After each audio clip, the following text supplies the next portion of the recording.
The rain falls softly. The fire burns warm. Welcome to Miro's Library. Tonight we enter a world of old English feel, a world of class, a world of pride. 5 sisters wait for a bright future. A rich man arrives, but hearts are cold. Mr. Darcy is proud. Elizabeth is sharp. Their eyes meet now.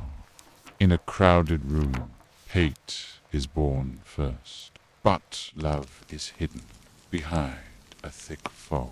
By of deep prejudice. Sit back and relax. Listen to the rain. Let the story begin. In the quiet night, Chapter 1, The Arrival. The village of Longbourn is quiet. The streets are wet with rain. Inside the Bennet house, a great excitement begins. Mr. Bingley is coming soon. He is a man of wealth. He is a man of status. Mrs. Bennet cannot rest. She talks of marriage. She dreams of gold. 5 daughters sit together. Jane is the eldest child. She has a sweet face. She has a kind heart. Elizabeth sits near her. She reads a small book. She listens to the wind. She hears the fire crackle. The air is very thick with the scent of hope, with the fear of fate. Mr. Bennet remains silent. He hides in his library. He likes his old books. He likes his quiet life. But his wife is loud. She speaks of Netherfield Park. It is a large estate. It is a house for kings. By a new neighbor is there. A rich man is near. This is the big news. Every mother is now awake. They watch the long road. They wait for the horses. They count the gold coins in the pockets of Bingley. It is a strange game. A game of social rank. A game of survival. In the green English fields, where beauty is a tool and wealth is the goal. Elizabeth looks out the window. The rain is heavy now. She does not seek money. She seeks a true soul. She seeks a deep mind. Her sisters are different. Mary speaks of morals. Kitty and Lydia laugh. They dream of red coats. They dream of young soldiers. The house is a storm, but the fire is steady. It burns in the dark. It lightens the old room. Mrs. Bennet demands a visit. Her husband must go first. He must meet the stranger. He must open the door for his daughters to enter, for their lives to change. This is the first step in a very long path. The night is very long. Mrs. Bennet keeps talking. She counts the neighbors.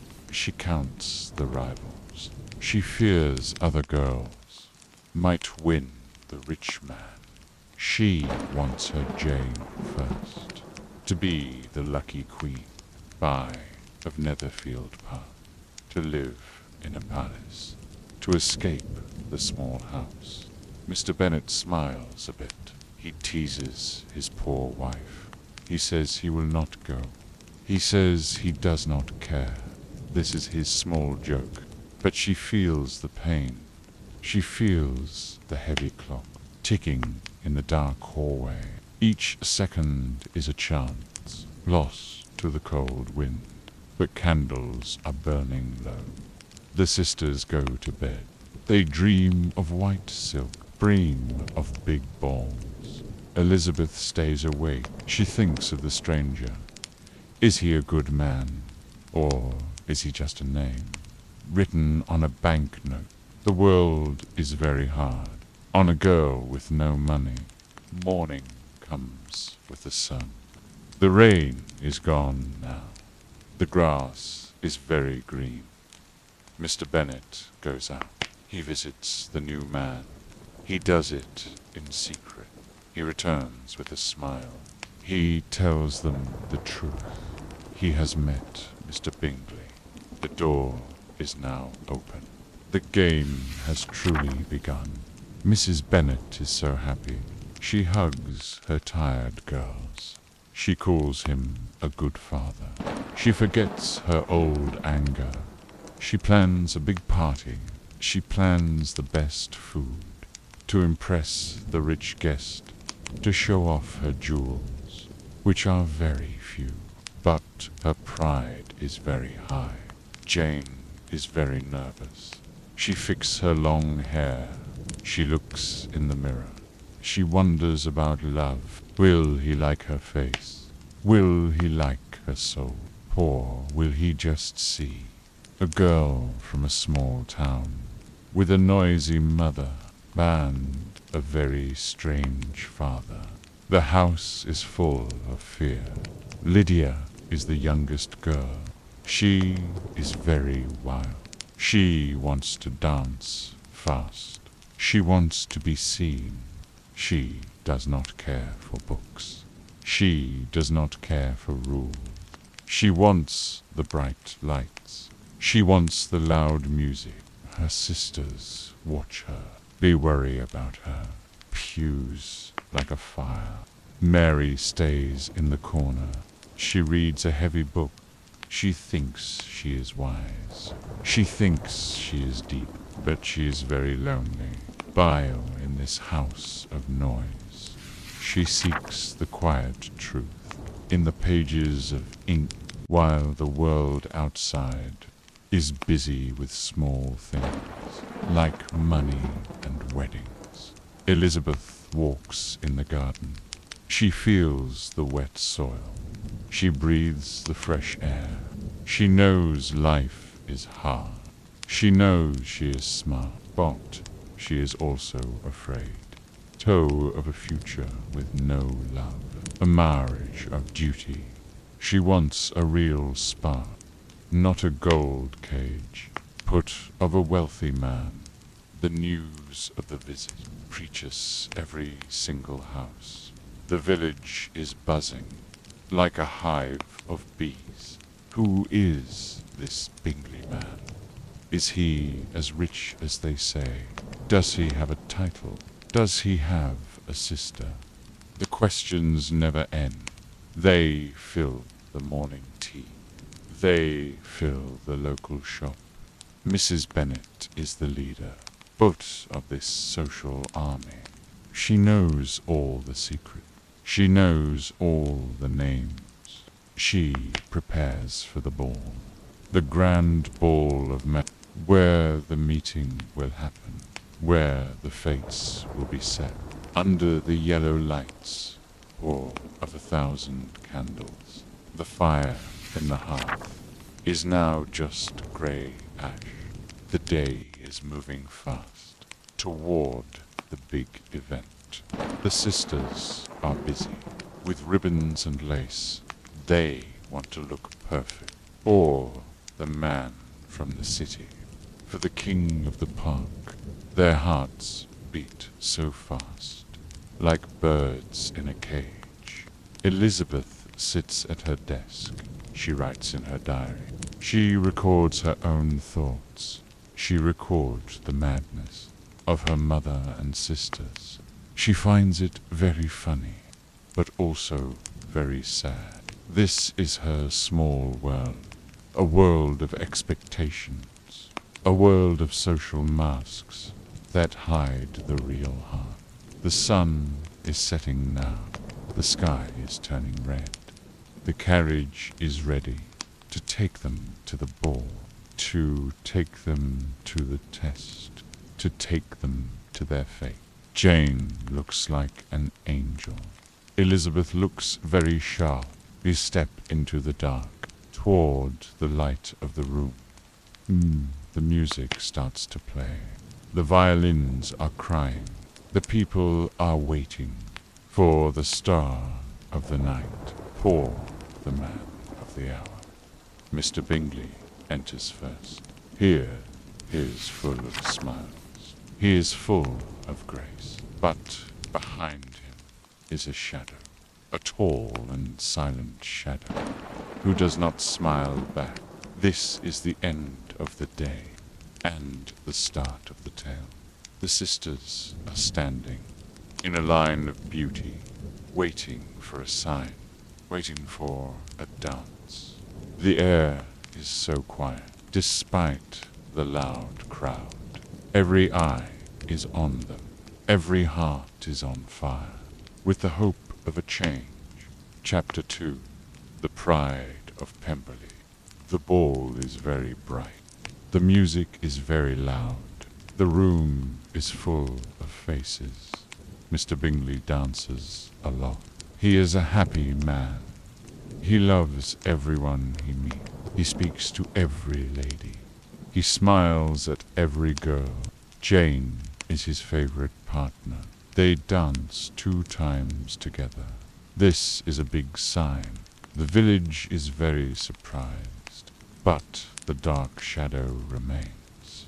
Mr. Darcy stands alone. He does not like the ball. He does not like the noise. He looks at the wall. He looks at the floor. He refuses to dance at all. He thinks he is better than the people in this room.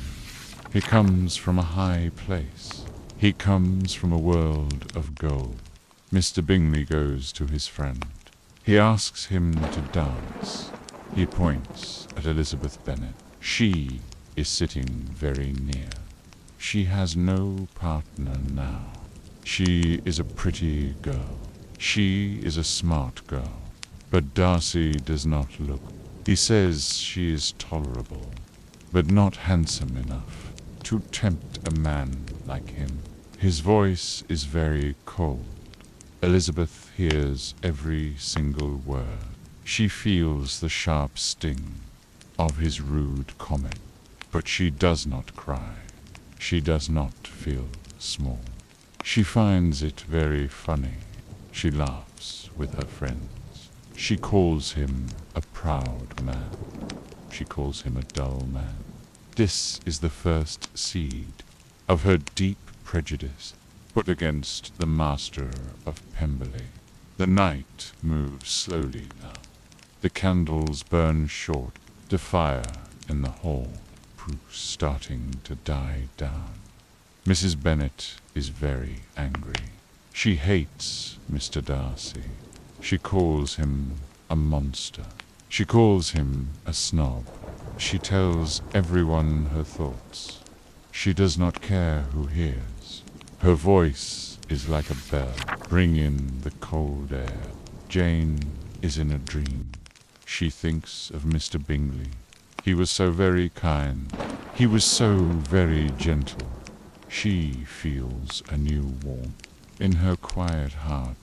She tells Elizabeth everything.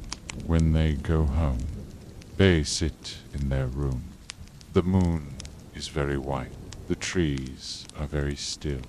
The world is full of hope for the eldest Bennet girl. Elizabeth listens to her sister. She wants Jane to be happy, but she is also worried. She knows the world is cruel. She knows men can change. She remembers the cold eyes of the man in the dark. Mr. Darcy is a puzzle made of ice. She does not want to solve it. She wants to forget him, but fate has other plans. The next day is very busy. The news is everywhere. Mr. Bingley liked Jane. Mr. Darcy hated everyone. This is the talk of the town. The ladies meet for tea, discuss the new men. They count their acres of land. They count their houses in London. Money is the only language that this village can speak. Mrs. Bennet is very proud. She thinks the job is done. She thinks Jane is a bride. She dreams of the wedding. She dreams of the fine clothes. She ignores the dark cloud. barred on the horizon of her life. She is a woman of nerves. She is a woman of whims. She lives for the moment of a social victory. At Netherfield Park, the men are also talking. Mr. Bingley praises Jane. He says she is an angel. He says she is the best. Mr. Darcy remains silent. He thinks of the family. He thinks of the mother. He thinks of the younger girls. They are not high class. They are not refined people. Pities for his friend. Darcy thinks of Elizabeth too. He remembers her eyes. They were dark and bright. They were full of spirit. He tries to hate her. He tries to ignore her. But her face is in his mind. Like a ghost in the house. He is a man of logic. But logic is failing him. Feelings are like the rain. Before, without a choice. The sisters of Mr. Bingley are not very kind women. They look down on the Bennets. They think they are low. They want to be rich. They want to be famous. They pretend to like Jane, but they laugh behind her back. The world of the rich buys a world of glass, beautiful but very sharp. Elizabeth goes for a walk. She likes the muddy paths.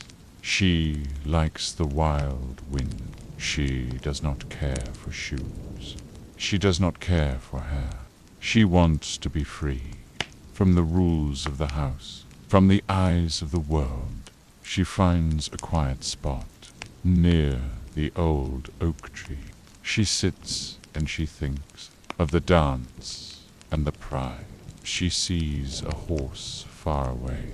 It is a black horse. It is a strong horse. The rider is very tall. Aye, it is Mr. Darcy again. He rides like a king. He does not see her there. He looks straight ahead, toward a future of stone, toward a life of duty. He is a prisoner of rank. He is a slave to his name. The sun is very hot. The birds are very quiet. The seasons are changing now. The story is moving fast. Relationships are like plants. They need time to grow. They need sun and water. But some plants have thorns. Pride is a very sharp thorn. It hurts the one who holds it. It hurts the one who sees it. Back in the village house, Mary is playing music. The notes are very sad. The notes are very slow. She wants to be noticed. She wants to be loved, but no one is listening. Everyone is busy with Jane. Everyone is busy with Bingley. The middle sister is lost. In the shadow of the tall, Kitty and Lydia are out. They seek the red coats. They seek the young officers. They laugh in the street. They make a lot of noise. They have no shame at all. They are like young colts running in the open field, without a fence to stop, without a mind to think of the danger ahead. The fire is lit again. In the evening room, Mr. Bennet is reading still. He watches his family. He sees the comedy of life. He sees the tragedy of time. He knows that gold fades. He knows that beauty dies. But he does not say a word. He keeps his thoughts inside, like a secret in a box. Elizabeth enters the room. Her dress is a bit dirty. Her face is very red. Her mother is very shocked. She calls her a wild girl. She calls her a strange child. But Elizabeth only smiles. She knows who she is. She is not a doll for sale. She is a woman of soul. The day ends with a letter from Netherfield, an invitation for Jane to have dinner with the ladies. Mrs. Bennet has a plan, fair plan for a rainy day, a plan to keep Jane there, to make her stay the night, to make her catch a cold, to make her stay near him. The rain starts to fall, just like the mother hoped. The sky is very dark. The wind is very cold. Jane rides her horse alone toward the house of the rich, toward the house of the faithful. Elizabeth watches the rain. She feels a heavy heart. The game is getting dangerous for the ones she loved. Chapter 3. The Sick Room and the Shadow. The rain does not stop. It pours all night long. Jane is very ill now. She has a high fever. She cannot leave Netherfield. She stays in a big bed. The room is very cold. The silk is very soft, but her head hurts. Her throat is very dry. She thinks of her home. She thinks of the fire pour in the small living room.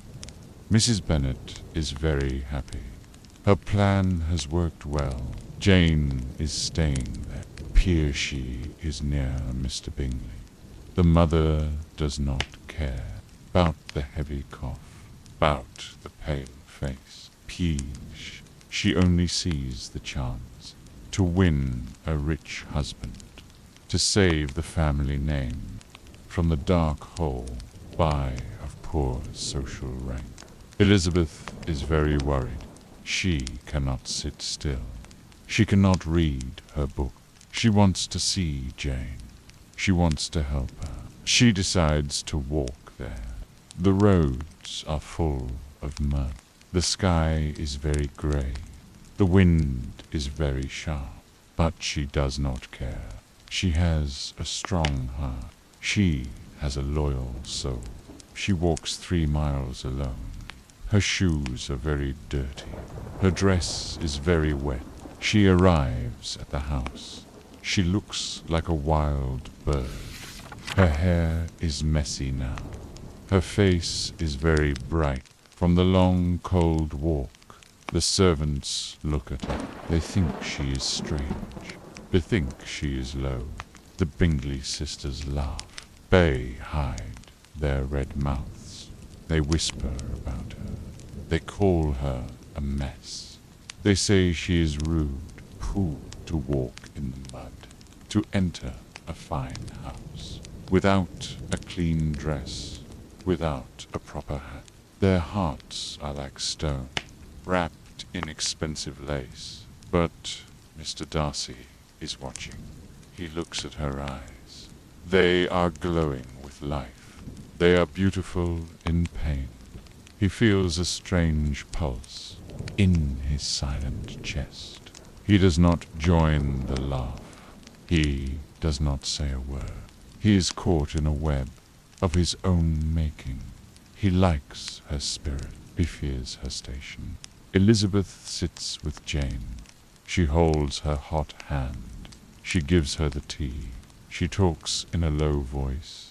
She tells her old stories. She tries to make her smile. The room is very quiet. Only the rain is loud by against the tall glass. Jane falls into sleep, a sleep of bad dreams. Down in the main room, the group is together. They play cards for money. They talk about people. They talk about books. Miss Bingley wants Darcy. She tries to please him. She praises his writing. She praises his library. At his home in Pemberley, she is like a hungry cat. Darcy is very bored now. He thinks of the girl upstairs. He thinks of her courage. He thinks of her love for her sick sister. He finds it very noble. He finds it very rare in this world of masks. In this world of lies, he picks up a book, but he does not read. His mind is a storm. Elizabeth comes down later. She wants a small book. She sits in the corner. She stays away from them. She listens to their talk. She sees their small minds. She sees their cold hearts. She feels like an outsider in a palace of ice. She wants to go home to her father's library. Miss Bingley speaks of ladies. She lists many skills. They must play the piano. They must draw very well. They must speak many tongues. They must walk with grace. Darcy adds one more thing. They must have a mind. They must read many books to improve their own soul. Elizabeth looks up then. She smiles a sharp smile. She says he is too hard. She says such a woman does not exist at all. Darcy looks back at her. His eyes are very deep. He says he knows one. He says she is near. The air is very tense, like a string about to break. The night is very long. The candles are replaced. The fire is fed again. Elizabeth stays awake. She thinks of Mr. Darcy. Why does he look at her? Why is he so cold? Why is he so proud? She thinks he is her enemy. She thinks he hates her. She does not see the truth, hidden in his shadow. The next morning is cold. Jane is feeling better, but she is still weak. She stays in her bed. Elizabeth stays with her. She watches the garden. The trees are very bare. The world is very empty. She feels a deep sadness for the life of a woman who must wait for a man. Mr. Bingley comes to visit. He is full of concern. He brings fresh flowers. He brings a kind word. He is like the morning sun. After a long, dark night, Jane looks at him now, with love in her eyes. Elizabeth sees it clearly. She feels a small hope for her sister's joy. But Darcy is also there. He stands near the door. He watches the scene. He sees the Low family. He remembers the mother. He remembers the sisters. He thinks of the danger to his friend's future. He feels a heavy duty to stop this at once, to save the Bingley name. Elizabeth feels his gaze. It is like a cold wind on the back of her neck. She turns and she stares. She does not back down. She is a Bennet girl. She has no gold coins, but she has her pride. She has her own truth. She will not be judged by a man of the city. The day ends in silence. The rain has finally stopped. The moon is very sharp. In the black winter sky, two sisters are waiting. In a house not their own, two men are thinking, in the quiet of the night, about a love that is forbidden, about a pride that is broken. The fire dies out now. The ash is very white. The story moves forward through the mud and the mist toward a big collision of two different worlds, where hearts will be tested and masks will be dropped under the old English stars. Bet watch everything. Elizabeth closes her eyes. She hears the distant owl. She feels the cold sheet. She prays for her sister. She prays for herself. The journey is just starting. The path is very dark, but the light is coming. From a place she does not know, from a heart she does not trust. Chapter 4. The Return. and the visitor. The carriage is ready.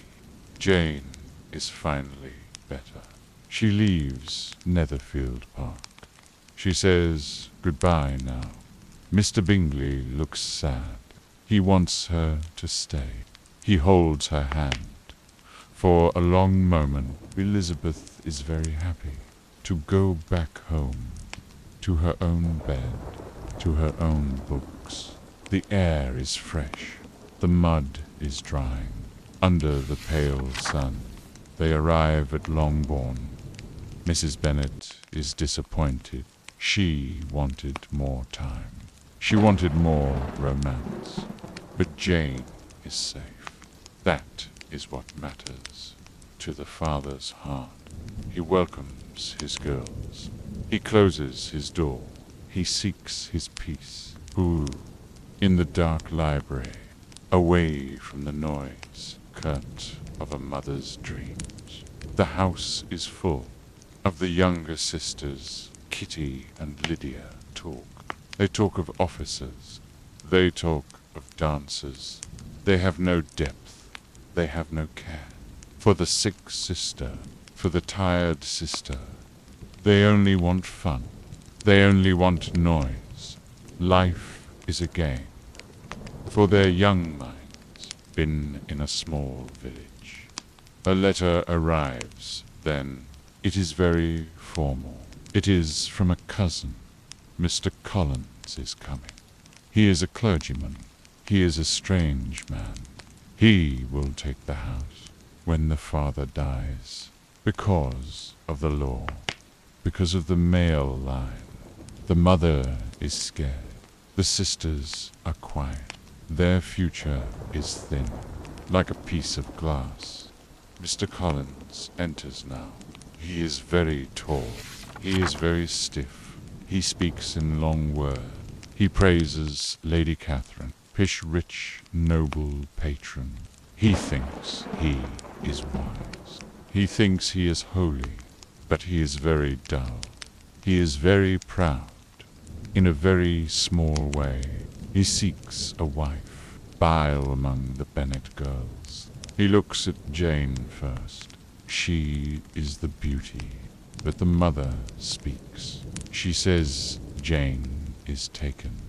She points to Elizabeth. The cousin shifts his eyes. He looks at her now, like a piece of fruit to be bought at market. Elizabeth feels the cold. She feels the heavy weight of a social duty. The fire is burning bright. In the evening room, Mr. Collins talks a lot. He reads a boring book. He gives many lectures. He does not listen to any other voice. He is a man of ego, hidden in a black coat. Mr. Bennet is laughing inside his own mind at the comedy of life, at the folly of man. The next day they walk into the town of men. They meet the officers. The red coats are bright. A new man is there. Mr. Wickham is his name. He is very handsome. He is very charming.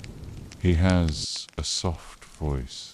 He has a kind face. Elizabeth is very interested. She likes his easy way. Suddenly, a horse stops. Two men are riding. It is Mr. Bingley and Mr. Darcy again. The air turns to ice. Between Darcy and Wickham, one turns very red. One turns very white. They do not speak. They do not bow. A secret is there. A dark, heavy secret from a shared past. Darcy rides away fast. He does not look back. Bingley stays to talk. He is always polite, but the shadow remains. On the dusty road, Elizabeth sees the hate. In the eyes of the men, she wonders why it is. She seeks the truth. In a world of lies, in a world of masks, Wickham walks with them. He speaks to Elizabeth. He tells a sad tale about the old Darcy, the father of the proud man. He says he was loved by the late master. He says he was promised a good living in the church, but the son said no, because of his jealousy, because of his black heart. Elizabeth listens to him. She believes every word. Her prejudice is fed by this new story. She hates Darcy more. She calls him a devil. She calls him a thief. Of another man's hope, of another man's life. The moon is rising now over the quiet fields, but her heart is loud. Wickham is a victim. That is what she thinks. He's a poor soul, hurt by the rich. She feels a deep pity. She feels a new bond with the handsome soldier who speaks so well, who smiles so soft. The night is very cold, but she feels a fire of a righteous anger. Back at the house, Mr. Collins is still there. He follows Elizabeth. He speaks of his house. He speaks of his garden. He thinks he is a prize. He thinks he is a king. Elizabeth wants to run. She wants to be alone. She seeks the dark woods. She seeks the cold rain to wash away the words. Jane is worried now. She hears the story of Wickham and Darcy.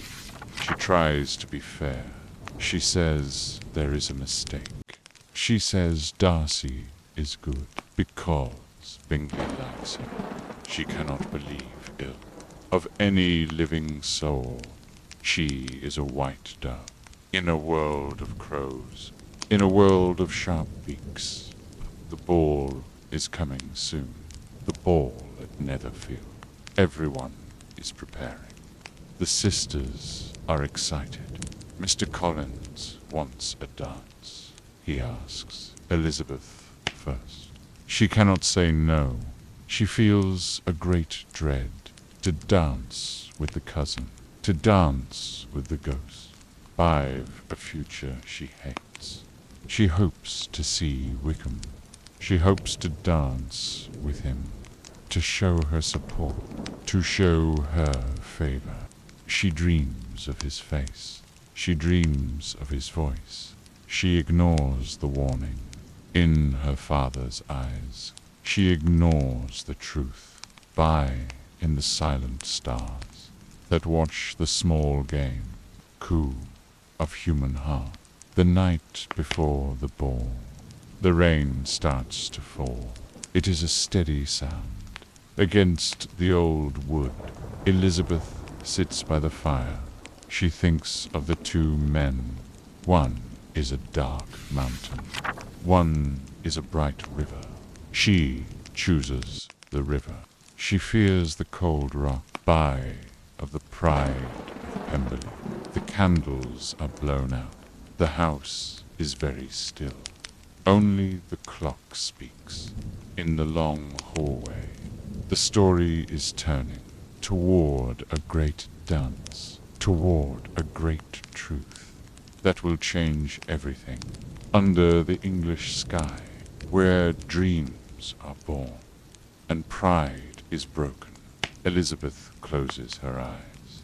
She feels the warm ash. She hears the wind cry.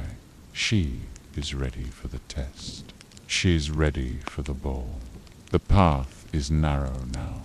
The choices are few, but her soul is her own, true, and she will not sell it for a house or a name, or a man of stone. Chapter 5. The Dance of Shadows. The night of the ball. The moon is hidden by thick, dark clouds. The carriage is waiting.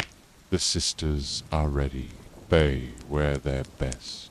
They wear their silk, but Elizabeth is sad. She looks for Wickham. She looks for his smile. She looks for his coat, but he is not there. He has stayed away to avoid Mr. Darcy, to avoid the cold eyes, eye of a proud enemy. Elizabeth feels a sting, due of deep disappointment. She blames Mr. Darcy. She hates him more for the empty space, in the crowded room. Mr. Collins is there.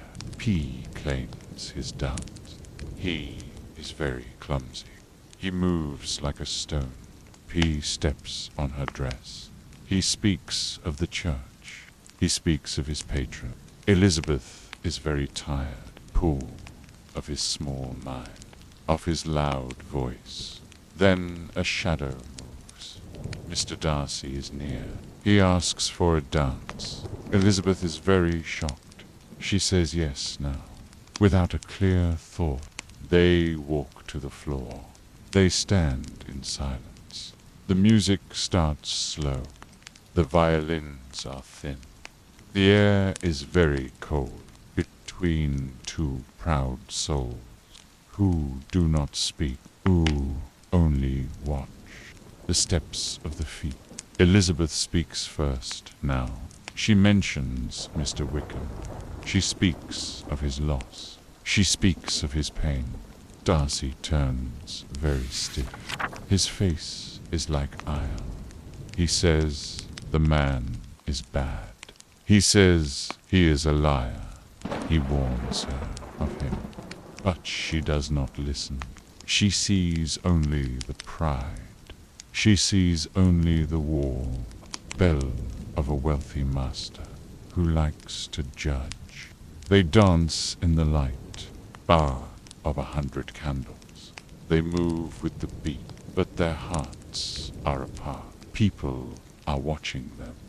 They whisper in corners. Is this a new match, or is it a war? Darcy looks at her eyes. He sees the fire there. He feels a strange pull toward the sharp girl, who hates his very name, who mocks his high rank. The dance finally ends. Elizabeth walks away fast. She seeks her sister. Jane is very happy. She dances with Bingley. They look like a dream. They look like the spring in a world of winter. But the mother is loud. She speaks of the wedding. She speaks of the money in a very clear voice for everyone to hear, even for Mr. Darcy. Darcy hears the words. He looks at the mother. He looks at the family. He sees the lack of grace. He sees the lack of shame. He thinks of his friend. He thinks of the danger of a bad connection to such a loud house. He feels a cold duty put to save the Bingley heart from a social trap, prey from a noisy mother with no sense at all. The supper is served now.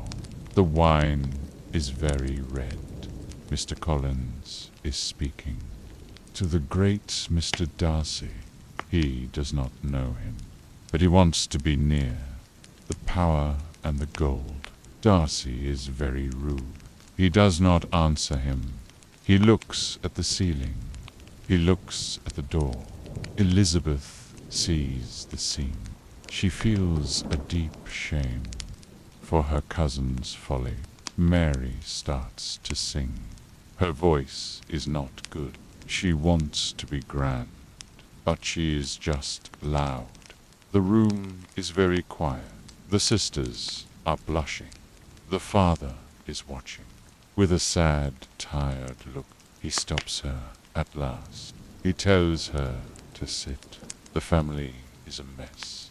In the eyes of the rich, in the eyes of the proud, under the bright lights, Elizabeth feels the weight of her low station. She knows she is smart. She knows she is good. But the world is unfair. The world is a cage made of birth and rank. She looks at Mr. Darcy. He is watching her still, with a dark, deep gaze that she cannot read, that she does not trust. The night is a burden, bound her weary soul. The ball ends at last. The guests go away. The house is now empty.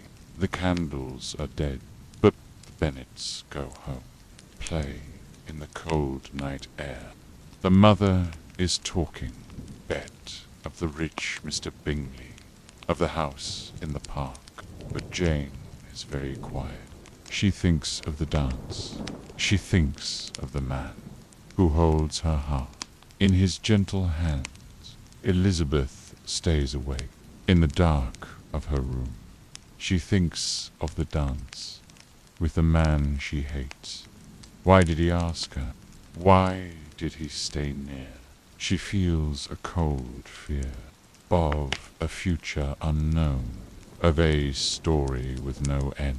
The rain starts to fall on the old glass window, like a soft, sad song.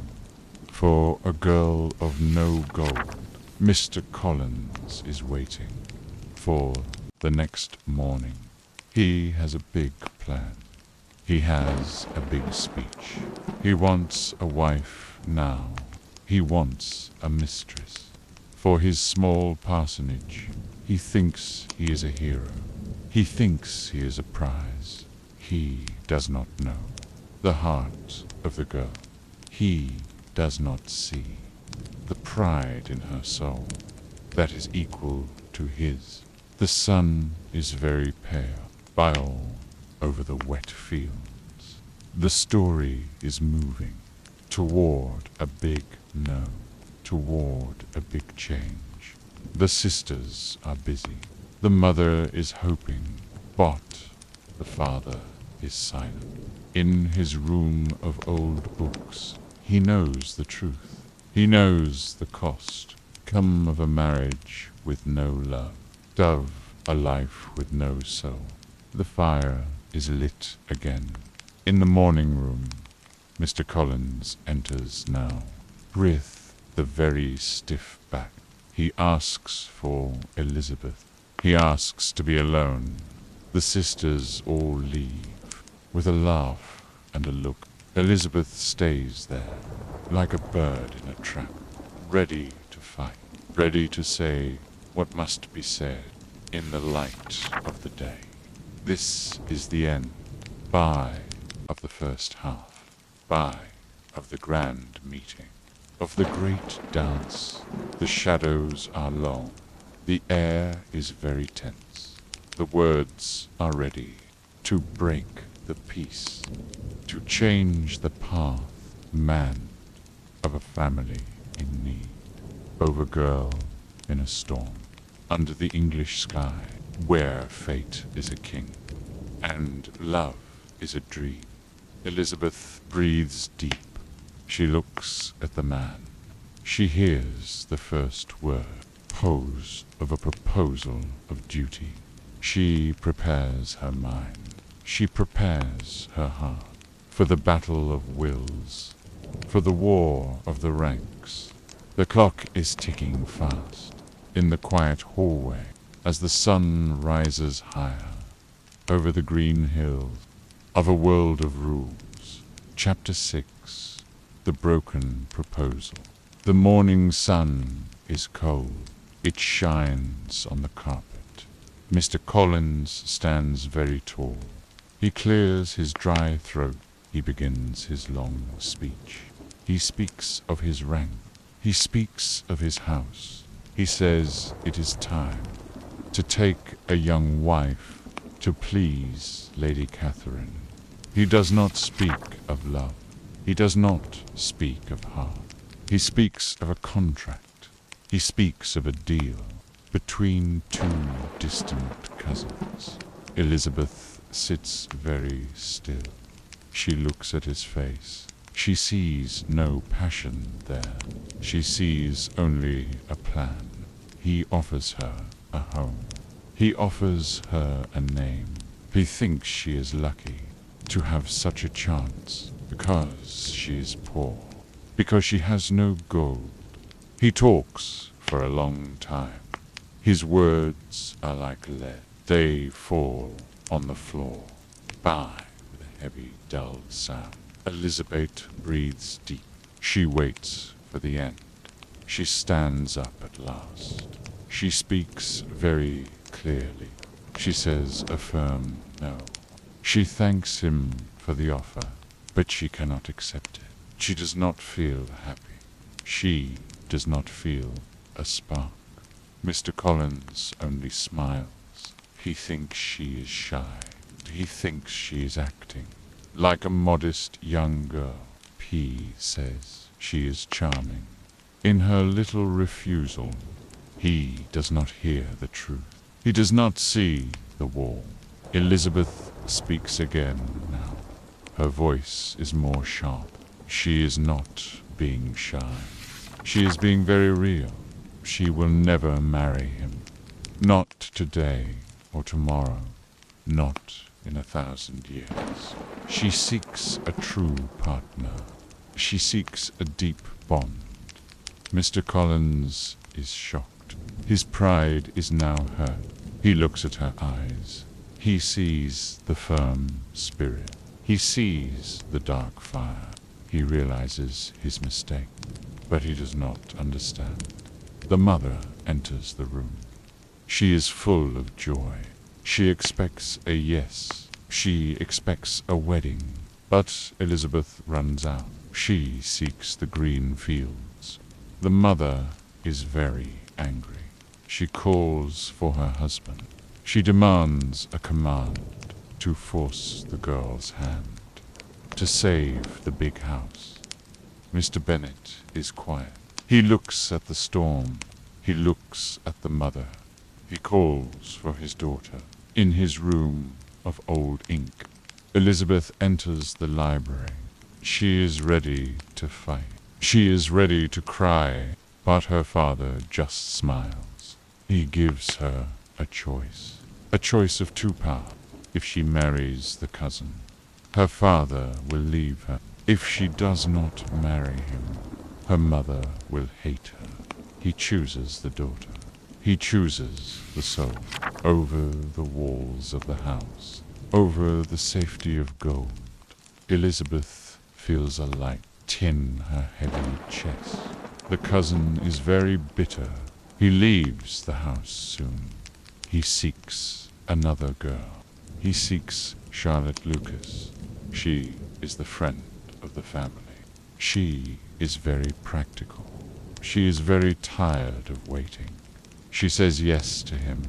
Within a few days, Elizabeth is very sad. She loses her best friend. Poor to a man of no mind, to a life of no joy. The world is a market where hearts are sold cheap. A new letter arrives then from Netherfield Park. It is for Jane. It is from Miss Bingley. They are leaving the village. They are going to London. They are not coming back. Mr. Bingley is gone, without a goodbye, without a single word. Jane turns very white, like a ghost in the sun. Her heart is now broken by into 1,000 small pieces under the winter sky. Elizabeth is very furious. She knows who did this. She sees the dark hand of Mr. Darcy again. He has taken the friend. He has stolen the hope of her gentle sister. He thinks he is a god. He thinks he is a judge of who should be loved, of who should be left. In the mud of the village, she hates him with fire. She hates him with blood. The pride of Pemberley is a curse on her life. The house is very dark. The fire is very low. Jane sits by the window. She watches the empty road. She still makes excuses. For the man who left, she says he is innocent. She says he forgot. She cannot see the malice. In the hearts of the rich, she is too good for this world. Bashir Sue pure for the lies. Elizabeth holds her hand. Day sit in the silence. By of a dream that died. Winter comes to the fields.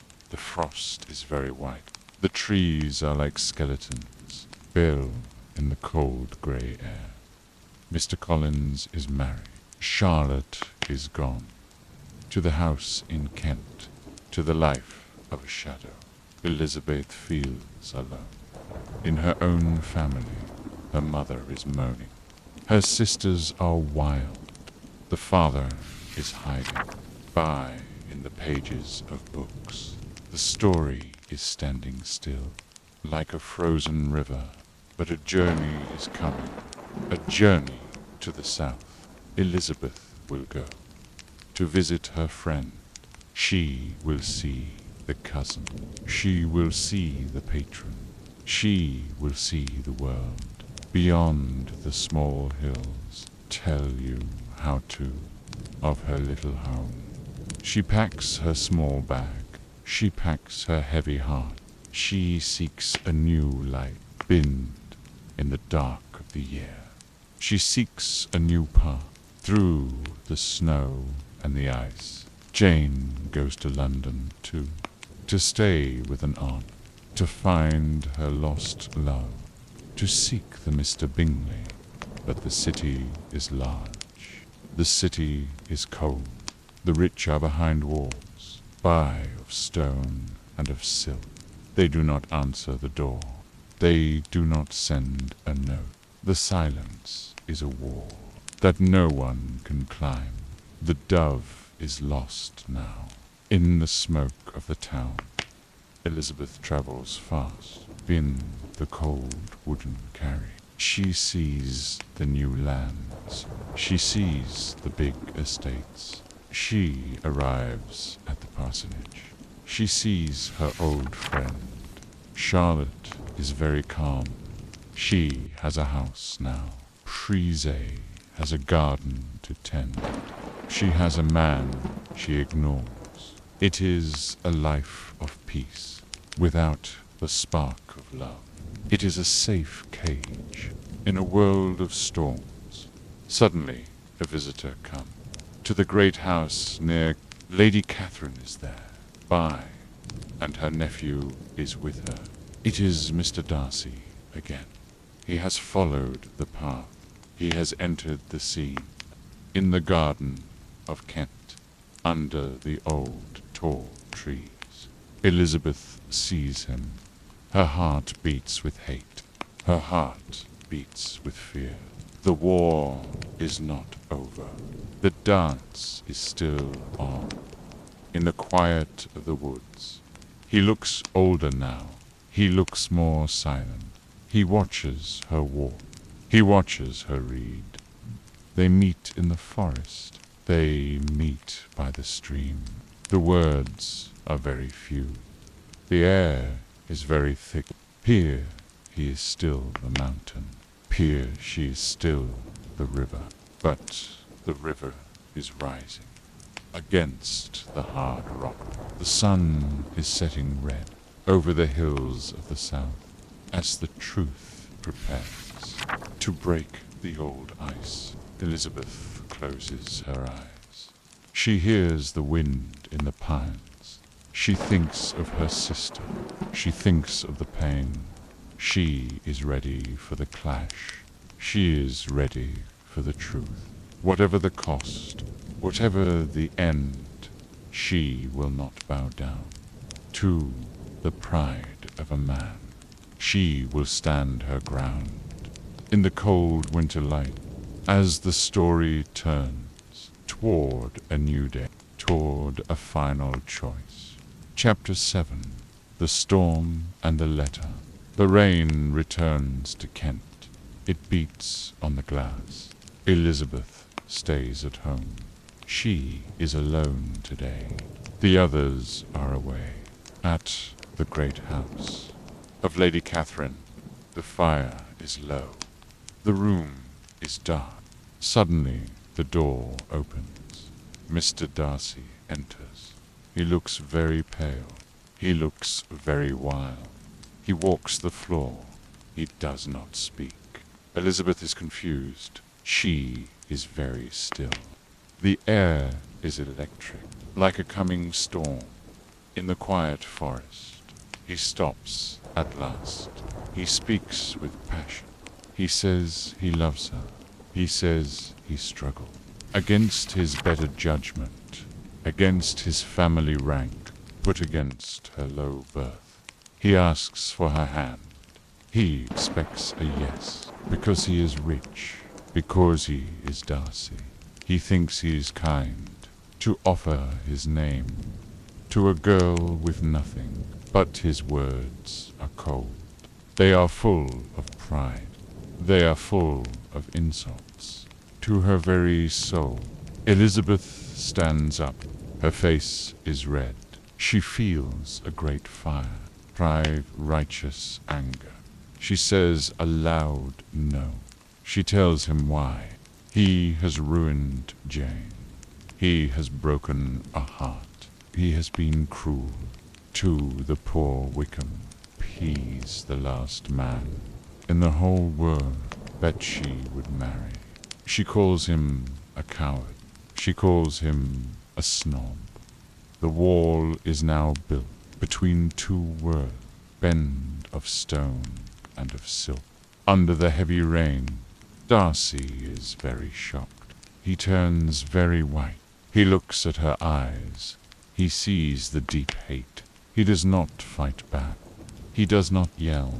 He says he is sorry, be taking her time. He bows very low. He leaves the room. He walks into the wet of the dark night. Elizabeth is shaking. She falls to the floor. She cries for her sister. She cries for herself. The world is a mess of pride and of pain. The next morning is grey. The mist is very thick. Elizabeth walks out to breathe the cold air. She meets him again in the narrow path. He does not speak. He gives her a letter.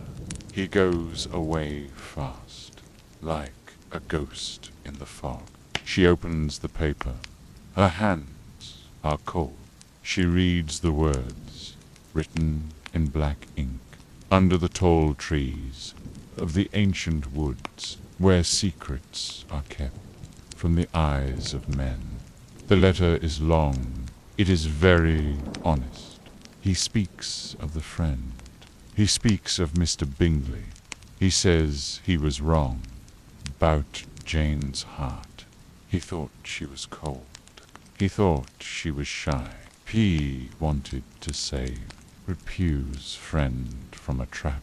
He says he is sorry for the pain he caused, but then he speaks of the man Wickham. He tells the truth of a dark gambler, of a bad soul, who tried to pay young girls gold. Darcy tells the story of his own sister. Georgiana was young. She was very kind. Wickham tried to be away with her then, for the sake of money, for the sake of revenge. Darcy stopped him. He saved the girl, but the wound remains. In his family heart. Elizabeth stops walking. She looks at the sky. Her mind is a whirl of new heavy facts. The world is turning in a different way. Under the pale sun, she thinks of Wickham. She remembers his face. She sees the charm, bears a mask for lies. She thinks of Darcy. She sees the pride, powers a shield for honor. She's been blind.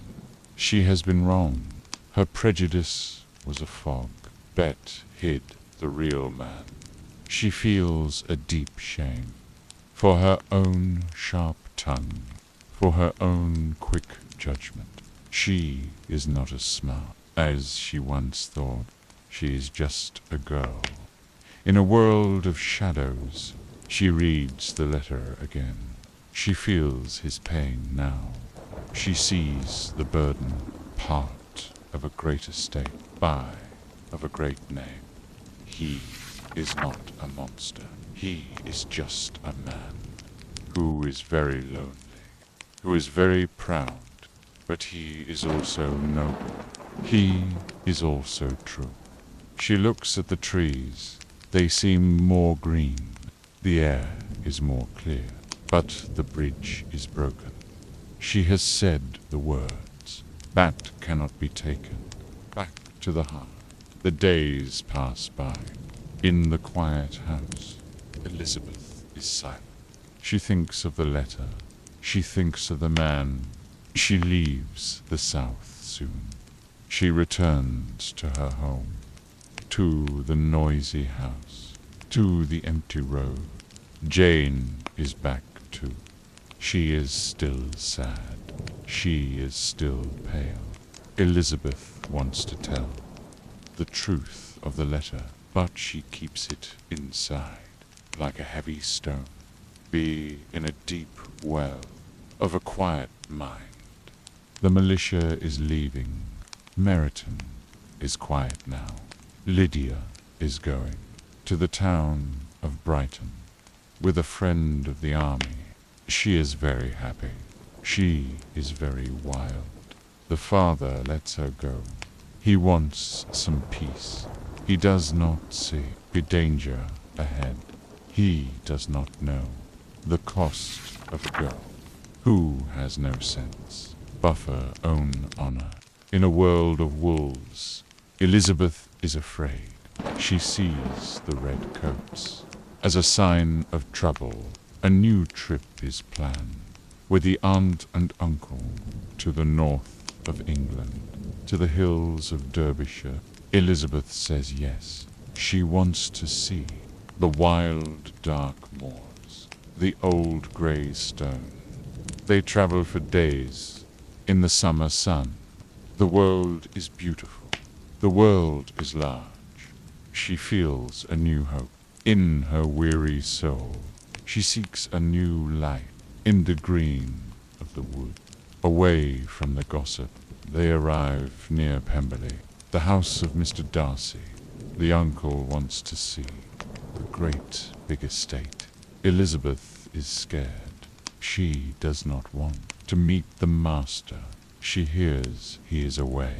She agrees to go, to see the garden, to see the tall walls. She arrives at the gate. Her heart is beating like a small bird in a golden cage. The grass is like silk. The water is clear, like a mirror of truth. The house is very grand. It is made of stone. It is very old. It is very proud, but it is not cold. It has a warm soul. Elizabeth walks the rooms. She sees the pictures. She sees the books. She sees the life of a man of taste, a man of duty. The servants love him. They call him kind. They call him a king, of a quiet world. Elizabeth is surprised. She sees a new side, proud of the pride of Pemberley. She looks at his portrait on the high wall. He is smiling a bit. His eyes are very soft. She feels a strange pull. She feels a deep regret. She thinks of the proposal in the reign of Kent. She thinks of her no. She thinks of his letter. She knows him now, but it is too late. The sun is setting over the lake of blue as she turns to leave the house of her dreams. But from a life she lost, suddenly a man appears on the green path. He is wet from the swim. He is without a coat. It is Mr. Darcy again. He is back early. He sees Elizabeth there. He stands very still. The world stops turning. The air is very thick. They look at each other. Through the mist of the past, through the pain of the words. He does not run away. He walks toward her with a new grace under the summer sky. He is very polite now. He is very kind. He speaks to her uncle. He speaks to her aunt. He is a different man. He has lost the wall. He has kept the heart. Elizabeth is in a dream. She cannot believe. Be change in the air. Be change in the man.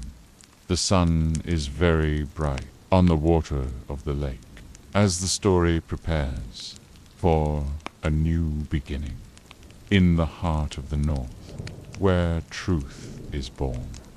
Chapter 8. The Shadow of Disgrace. The sun is warm at Pemberley.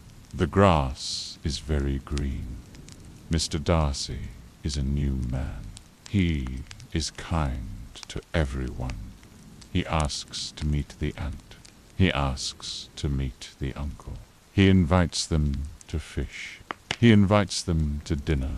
Elizabeth is very confused. She feels a soft glow in her quiet heart. She sees his true soul without the heavy mask, pay of his old pride. She begins to hope, put for a new path. In the light of summer, he brings his sister to. Georgiana is very shy. She is very gentle. She likes Elizabeth at once. They sit by the piano. They talk of music. They talk of books. The house is full of light. The house is full of peace. Darcy watches them both with a smile in his eyes. He seeks a connection between his two worlds. He wants a family built on a real love, away from the cold rank of the London elite. But a dark cloud comes, a letter from home. It is from Jane. Her words are crying. On the white paper, Lydia is gone now. She has run away with the man Wickham. They are not married. They have no money. They have no honor. The family is ruined. The sisters are shamed. No one will marry them. They are lost in the mud. Be of a great scandal. Elizabeth falls down. Her face is very white. Darcy enters the room. He sees her pain. He hears the news. He stays very quiet. He looks at the floor. Elizabeth feels a deep grief. She thinks he will leave. She thinks he will judge. Who would want a wife from a ruined house, from a family of shame? He bows very low. He says he must go. He leaves her alone. In the dark of the hall, she feels the cold wind, drew of a dream that died. She returns home fast, Paul to the house of noise. The mother is in bed. She blames the world. She blames the luck. She does not blame herself. The father is away.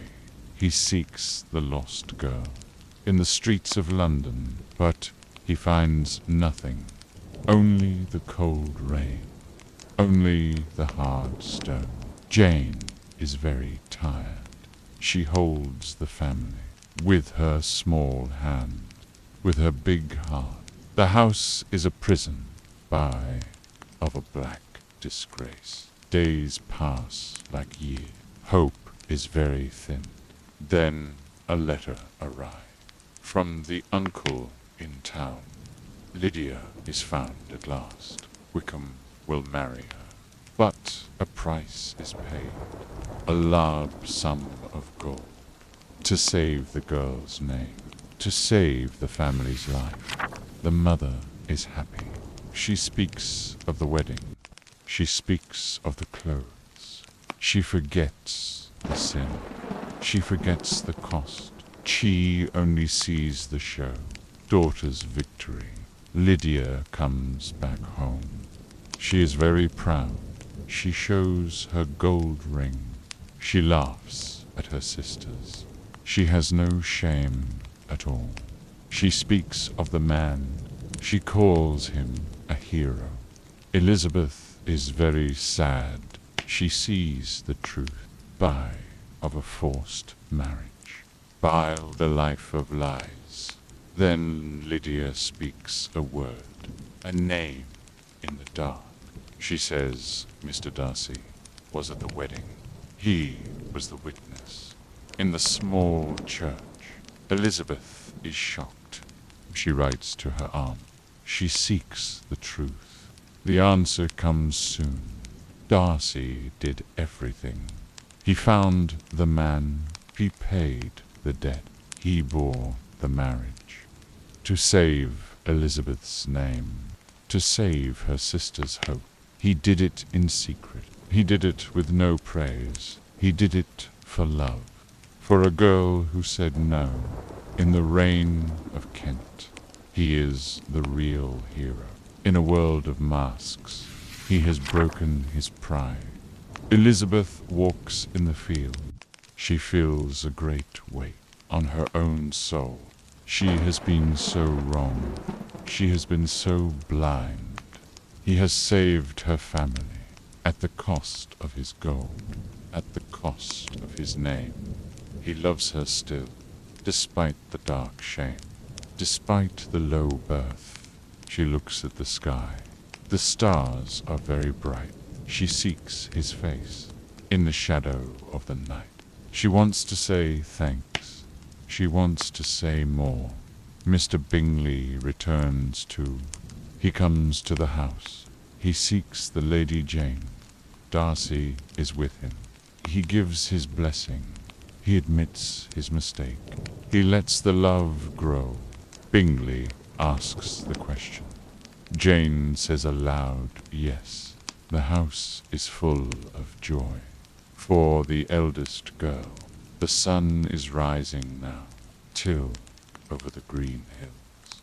The first match is made. In the light of the day, but one heart waits, in the quiet of the room. Lady Catherine arrives then.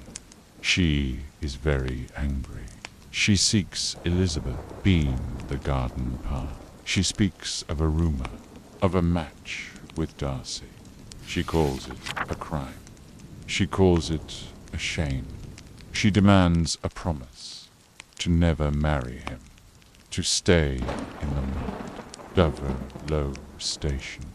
Elizabeth stands tall. She does not bow. She says she will not give such a word. She is a free soul. In a world of rules, the noble lady leaves.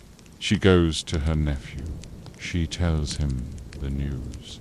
She tells him the hate. But she makes a mistake. She tells him of the no, of Elizabeth's firm stand. Darcy feels a new hope. He feels a new light. If she still hated him, she would have said yes to the lady's demand.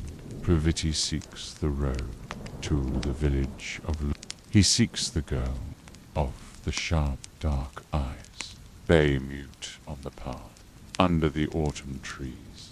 The leaves are very rare. The air is very crisp. They walk in silence for a long time.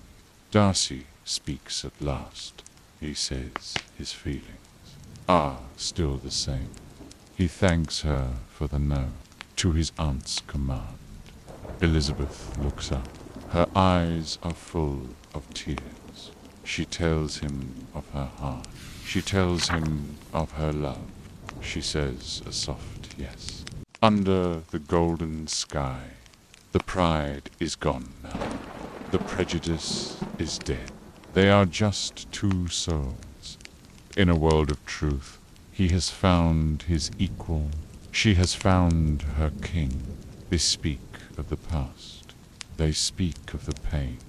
They find the humor. in the old mistakes. The river and the mountain are now one path, leading to a house, of light and of grace, where love is the law and honor is the goal. Chapter 10. The Eternal Autumn. The years pass like golden leaves, falling on the garden of the great Pemberley. The house is full, but of the sound of children. They run in the halls. They laugh in the sun, bathe the eyes, debt of their mother Elizabeth. They have the soap of their father Darcy. The cycles of life are moving very slow in the peace of Kent, in the heart of the north. The world is very kind to the ones who love, to the ones who stay. Elizabeth sits in the park. She watches the clear lake. The water is a mirror for the blue summer sky. She is no longer young, but she is more beautiful. Her mind is a garden, bare of flowers and of light. She has found her place, deep in the grand design. She has changed the house. She has softened the rock of the old family name. She is the queen of a small private world, built on a true truth under the ancient stars. Darcy comes to her now. He walks with a cane. He is a man of grace. He is a man of honor. He sits by her side.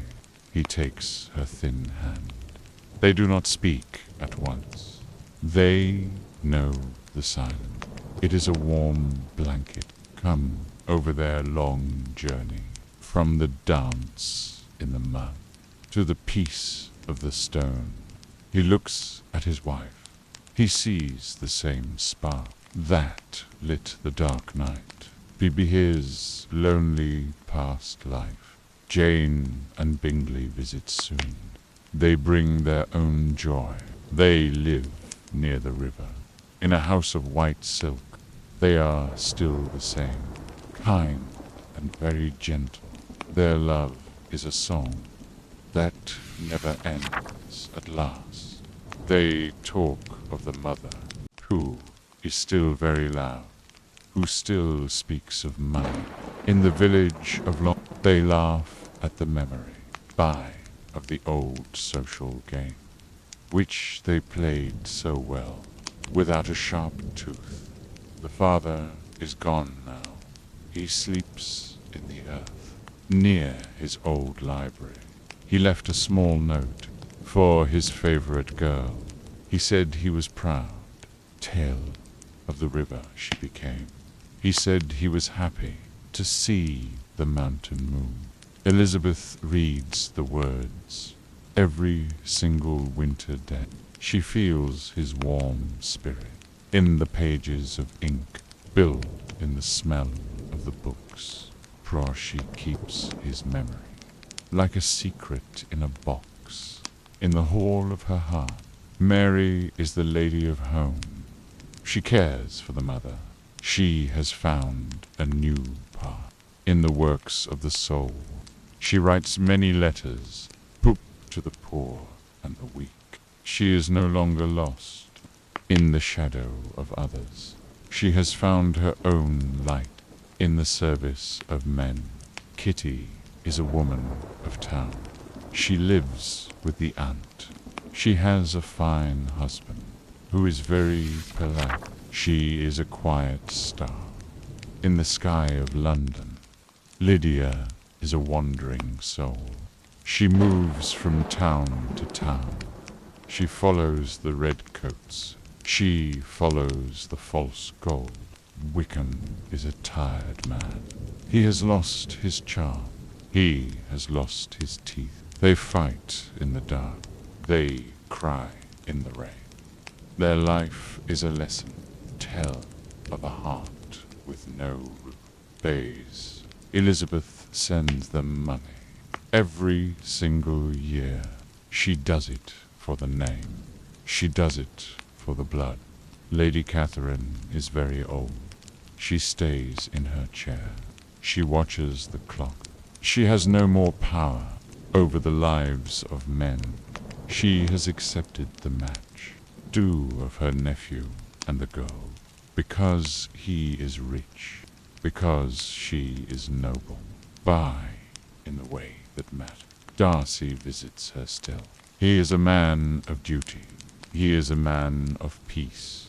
He does not seek revenge, barn the pride of the past. He seeks only the light. The library of Pemberley is the center of the world. For the man and the woman who broke the old rules, they read the old poets. They write the new tales. They talk of the future, of a world with no rank, where hearts are the gold, where souls are the king. They believe in the spark of a human connection. They believe in the love that can change the hard stone into a warm, soft heart. The sun is setting red over the hills of the north. The shadows are long on the green of the grass.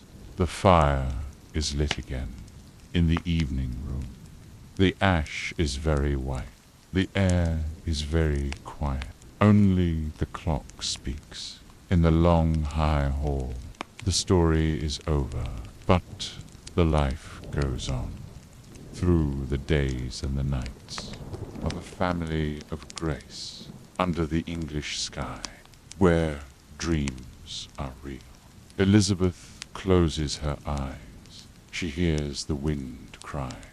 In the pines of the wood, she feels the warm touch, balm of the man by her side. She is very happy, in the end of the tale.